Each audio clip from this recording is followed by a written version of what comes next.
Okay, so today's video is going to be, I'm not quite sure. It's going to be either life is fair or life isn't fair. I don't know what the video is going to be called by the end of it, but we'll see. Okay, as always, you are my mission. Empaths are my mission, and my path is through Christ. So the video today is going to mostly be about perspective and how your life mirrors nature a bit.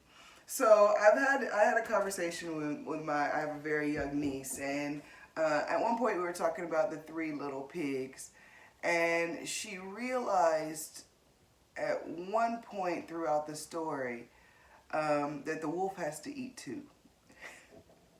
So she was gonna, and it was interesting because I was like, usually your perspective is three little pigs, and but we eat pork, right? So my niece kind of realized that at one point we gotta eat. So the perspective I kind of took for this video is kind of seeing nature not as a part of it, but as a full as a whole. What am I talking about? Okay, so I can watch a documentary on like the African plain, which I enjoy, like the savannah, right? And we're watching the zebras and we're watching the antelope. And as we watch them, we're lions, you see a lion kind of creep up to the gazelle and attack them. Now, when you're watching the chase, I'm watching the chase and I'm thinking, oh my gosh, zebra, you gotta get away. Zebra, you gotta get away, right? And if the zebra is caught, I'm grief stricken. I'm like, no, why zebra? You know, and that I've attached this type of pain, right, to the death of this zebra. Right, I'm hurt. The zebra died. Now, keep in mind, on another day, I'll watch a documentary on lions, right? And as they're creeping up, I watched one on Netflix. It's about the night. And as they're creeping up to the animal, I'm like, yeah, get them, lion. Get them, lion, right? And if they don't get them, I'm like, no, the lion's going to be hungry. Its children aren't going to get milk. They're not going to eat. And if they get them, I'm like, yeah, the pride is going to eat well tonight, right? So this kind of just tells us it depends on your perspective, right? Looking at nature, God creates this physical plane. There are lessons within it, right?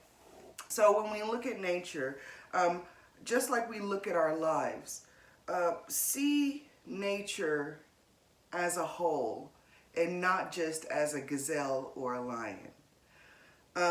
Detach that kind of emotion that you have when something bad happens to you, or something bad happens to someone else, because that's a part of life. Things seem that they're not fair from our perspective, but in the grand scheme of things, in nature, right, it might not be fair for that gazelle or that zebra, but it's fair in the overall grand scheme of that food chain, right, of that circle of life. The zebra's got to eat grass, and I don't feel bad for the grass. And the lion has to eat the zebra. So there are times where there's going to be pain, there's going to be suffering, but that's also a part of life. So a couple of verses to back this up. Isaiah 45:7. I form light and create darkness. I make well-being and create calamity. I am the Lord who does all things. Right? So that zebra had to die for that lion to eat. Sometimes bad things have to happen. But understand all those things work together in the circle of life that is good, right? In the end, something that might seem painful for you, in the end will work out to your good. So what are you saying, Amber? I don't get it, right? All things work together for God's good. That was Isaiah 45:7.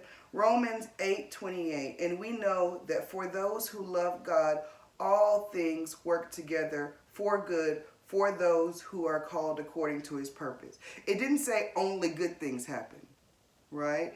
Uh, it says all things, which means bad and good happen. They work together for good. So if God is in charge of your direction, of your path, yeah, you're gonna have some. You might have some pitfalls. You might have a lion chase you, right?